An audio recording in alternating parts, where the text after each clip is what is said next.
पूरा शूट कर देना। यहाँ पर है कौन पे? आइए आइए इधर आइए। हाँ नीचे बैठ जाओ। आज 1 सितंबर को पटना में वोट अधिकार यात्रा राहुल गांधी के द्वारा शुरू किया गया था और तमाम बिहार के जिले से लोग आए हुए हैं। इन्हीं में से कुछ लोग दरभंगा के लहरियासराय से आए ना, परबत्ता विधानसभा से है, खगड़िया जिला से आए हैं। जिस तरीके से वोट चोरी का आरोप राहुल गांधी ने एनडीए सरकार पे लगाई थी कि सरकार वोट चोरी कर रही है और अपनी सरकार बनाने का काम कर रही है बिहार के अलावा तमाम राज्य में।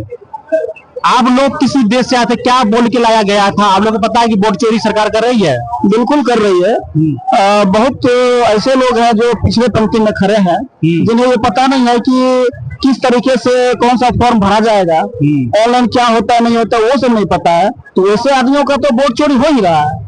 और ढेर सारा ऐसे आप ही के तरह हम देखे यूट्यूब चैनल वाले को कि गलत तरीके से बीएलओ जो फॉर्म फिलअप कर रहा है जी, और उनके घर तक नहीं गया है। कहीं ना कहीं बीएलओ जो सही तरीके से सरकार में ट्रेनिंग नहीं दे पा रही है या नॉलेज के अभाव में, किस कारण से वो सही तरीके से अपने वार्ड में जो मतदाता है, जो नागरिक है, उनका लिस्ट में नाम काट रही है, हटा रही है, आखिर कारण क्या है? देखिए, इसमें हम पूर्णतः बीएलओ को भी दोष नहीं देंगे, सरकार का पूरा दोष है। अगर यही करना था, एसआईआर नहीं करना था या जो भी करना था, इसमें समय चाहिए था, कम से कम 4 महीने 5 महीने पहले करना चाहिए था। अब ढेर सारे ऐसे लोग हैं, सभी के परिवार में बाहर रहते हैं, उन्हें कुछ पता नहीं है एसआईआर क्या होता है या फिर ये क्या चल रहा है, बीएलओ का काम क्या है, बीएलओ का फुल फॉर्म बहुत लोगों को पता नहीं है, बीएलओ कौन है वो पता नहीं है। इसलिए इसमें सरकार को, और सबसे बड़ी बात यह है, सरकार जो घुसपैठी का नाम हल्ला कर रहा है, सरकार तो कोई सूची डाला अभी तक दिया ही नहीं है। सरकार का कहना है कि जो बिहार से पलायन करके दूसरे राज्य में चले गए हैं या जिनकी डेथ हो गई, ऐसे लोगों को हम वोटर लिस्ट से नाम काटने का काम कर रहे हैं। वो अच्छी बात है, उसके लिए तो ठीक है, लेकिन जो लोग जिंदा है उनको मृत घोषित किया जा रहा है। ढेर सारे ऐसे लोग हैं। नीतीश कुमार 20 साल से मौजूदा मुख्यमंत्री हैं, आपको क्या लगता है नीतीश कुमार विकास का कार्य किए हैं बिहार में कि नहीं? नीतीश कुमार के राज्य में अफसरशाही चरम सीमा पर है, उसमें कोई शक नहीं। मेरा उम्र 40 साल हुआ, मैं लालू यादव के राज को मैंने देखा है जी। और कुछ बुरे कुछ अच्छे।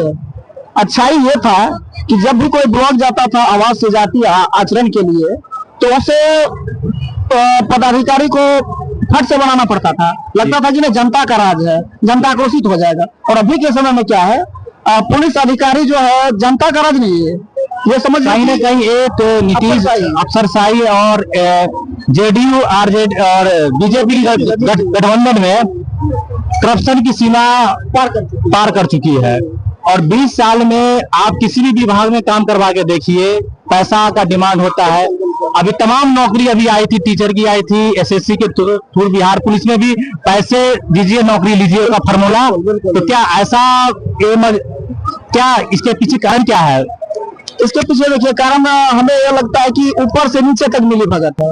पहले के राज्य में क्या होता था कि आप अगर डीएम को मुखिया के विरुद्ध या किसी के विरुद्ध आपने आवेदन दे दिया तो मुखिया जी को यह लगता था डर कि अब क्या हो जाएगा। अब सीएम तक आप आवेदन दीजिए, वो कोई प्रभाव उसे पड़ने वाला नहीं है। कहीं ना कहीं मिली भगत है सबका ऊपर से नीचे। कहीं ना कहीं सरकार का कंट्रोल अधिकारियों पे नहीं है, वो मनमानी तरीके से बिहार में जनता से डील कर रहे हैं, मनमानी तरीके से काम कर रहे हैं। और ये सबसे बड़ा आरोप है कि बिहार में अभी विधानसभा का चुनाव होना है, आने वाले दीपावली तक बिहार सभा चुनाव हो जाएगा। क्या मुद्दा रहेगा इस बार के इस चुनाव में? हम लोगों का मुद्दा रहेगा बस रोजगार, सबसे पहला मुद्दा रहेगा। हम लोग के गांव से, घर से जो पलायन करके लोग बाहर जा रहे हैं, यहाँ रोजगार मिले, यानी रोजगार का मुद्दा सबसे ज्यादा अहम रहेगा। इनका कहना। आप कहाँ से आए हैं? खगड़िया जिला से। कौन सा विधानसभा आपका है? परबत्ता विधानसभा से। क्या इस बार नीतीश कुमार के 20 साल के कार्यकाल को क्या देखते हैं कि उन्होंने कहा शिक्षा, चिकित्सा और नौकरी के क्षेत्र में हमने काफी विकास का काम किया है? ये सरकार जो है वो तक पूरी तरह से कोई सफल नहीं नजर आ रहा है और इसके शासन काल में और करप्शन बढ़ते जा रहा है और भ्रष्टाचार बढ़ते जा रहा है। और यहाँ तक कि थाना हो या ब्लॉक हो, भ्रष्टाचार का बोलबाला है। अगर कोई साधारण आदमी इस सरकार के रीजन में कोई केस मुकदमा पड़ जाता है गरीब आदमी का, कोई छोटा मोटा, तो बिना पैसा का उस गरीब का केस भी नहीं सुना जाता है और दबंग लोग जो होते हैं वो केस को दबोच करके गरीब को परेशान कर देते हैं।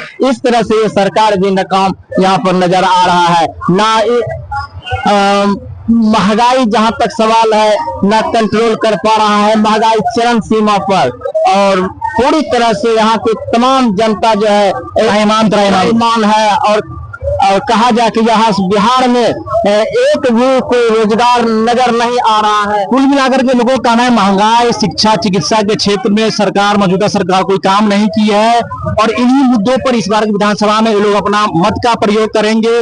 और जो सरकार एनडीए सरकार वोटर लिस्ट नाम काटने का काम कर रही है उनको भी मुंहतोड़ जवाब दिया जाएगा, उसे वोट के चोट से मुंहतोड़ जवाब दिया जाएगा। तो सबसे बड़ी बात है कि हमारे देश के संविधान ने हर एक नागरिक को अधिकार दिया है कि वोट के अपने मत से सरकार और शासन कुर्सी को बदल सके। लेकिन सबसे बड़ा मुद्दा रहेगा रोजी रोजगार पलायन, जो नीतीश कुमार इसमें रोकने में कामयाब नहीं हो सके। शिक्षा, स्वास्थ्य और भ्रष्टाचार चरम सीमा पे है। नौकरी के लिए आपको अगर नौकरी पाना है तो आपको लाखों रुपया का घूस देना ही पड़ेगा। कई इलाज करवाने जा रहे हैं वहां पैसा देना पड़ेगा, जातीय आवासीय प्रमाण पत्र बनवा रहे हैं तो वहां देना पड़ेगा, स्कूल में एडमिशन करवा रहे हैं तो वहां पर भी सर्टिफिकेट लेना है, कुछ भी लेना है तो पैसा देना पड़ेगा। क्या लगता है इन सब के पीछे भ्रष्टाचार की दीमक जो बिहार को जड़ से खा रही है, आखिर ऐसा क्यों? ऐसा क्या नजर आ रहा है कि इसमें जो है नीचे से लेके ऊपर तक जो पदाधिकारी है सब मिली भगत का काम कर रहा है। सारा कहीं ना कहीं कमीशन बना हुआ है। मैं साधारण सी उदाहरण देता हूँ, एक ये सुल्तानगंज पुल और अगवानी पुल का आज कई वर्षों से बीत गया है लेकिन पुल गिरते जा रहा है, उसके बाद भी पुल बन नहीं रहा है। इसके रीजन इसी से पता चल रहा है कि ये सरकार कमीशन खोरी घुसखोरी की बोलवाला भ्रष्टाचार के दिमाग में सड़क, बिजली, पानी तमाम योजना चढ़ गया है, तो सरकार का कंट्रोल नहीं है। कुछ लोगों का कहना है कि नीतीश कुमार की मानसिक संतुलन भी बिगड़ चुका है, वो अपने अफसरों पे लगाम भी नहीं लगा पा रहे। आप कुछ कहेंगे, कुछ बताइए?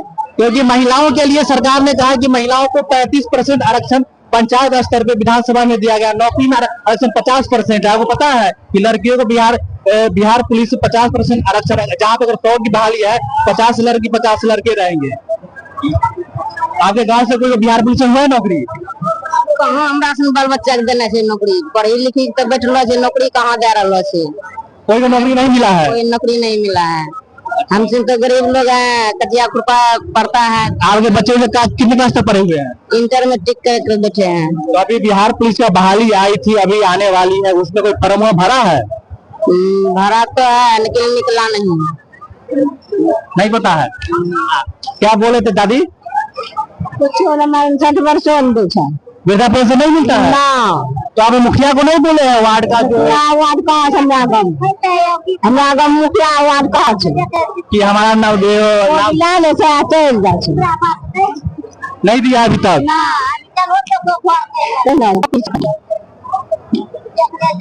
दरभंगा है? हाँ दरभंगा।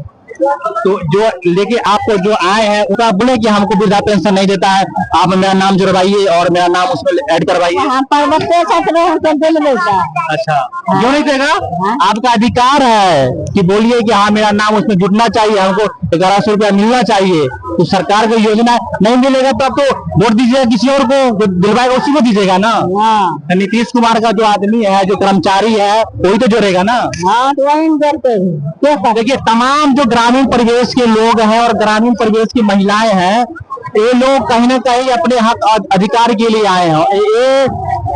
इनको ये भी पता नहीं है कि आखिर हम इस रैली में अपने वोट के लिए, अपने अधिकार के लिए आए हैं और जो सरकार की योजना चल रही है उस योजना का लाभ नहीं मिल रहा है। कुछ जो आपके साथ जो महिलाएं आए हैं, कितनी महिलाएं की संख्या में है यहाँ पे? 500 महिलाएं की संख्या। 500 महिलाएं हैं। आप लोग सीपीआई के बैनर तले आए हैं? बिल्कुल सीपीआई के बैनर। सीपीआई का क्या, अगर कल के डे पे महागठबंधन की सरकार बनती है तो क्या सीपीआई का इतिहास रहा है, हम सरकार में रहे या ना रहे, जनता के सवालों को लेकर हम रोड पर उतरते हैं और लड़ते हैं। चाहे मेरा विधायक रहे या ना रहे। इतिहास ये रहा है, अभी जो 5 किलो अनाज दे रहा है बीजेपी की सरकार में, आपको पता होना चाहिए कि मनमोहन सिंह की पहली सरकार जब बनी थी तो 37 सांसद हमारा हुआ करता था जी। और उस समय बताया गया कि हमें मंत्री पद नहीं चाहिए, हमें जनता को 2 रुपया किलो गेहूं और 3 रुपया किलो चावल चाहिए, और जिसके लिए लड़ा 15 किलो का दावा दिया गया और सरकार झुकी और सरकार बोला कि भाई 5 केजी अभी अनाज शुरू कर दिया जाए और आगे इसको बढ़ाया जाएगा। देखिए, इसलिए वो अनाज का फोटो है ना, बिल्कुल बिल्कुल।